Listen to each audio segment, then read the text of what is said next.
Today we're showing you a 2021 John Deere 3032E tractor. It's a four-wheel drive tractor with a 300E front-end loader.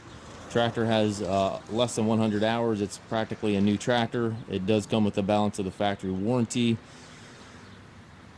Tractor is rated at 31 horsepower. Has a John Deere hookup here for your bucket connection. Throw guard up front here. A couple very small marks in the hood. But overall, practically a new tractor.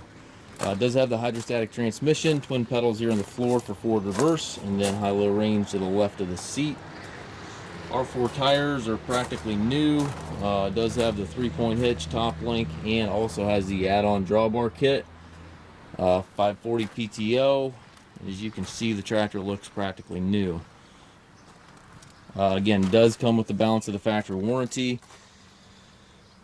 And very low hours. I believe it's around 80 or 85 hours. Double check the listing on that. We do take trades. We also offer low rate financing for qualified customers. Also can arrange shipping anywhere here within the US. If you have any questions regarding this tractor or any of our other used machines, please feel free to contact us at Mast Tractor.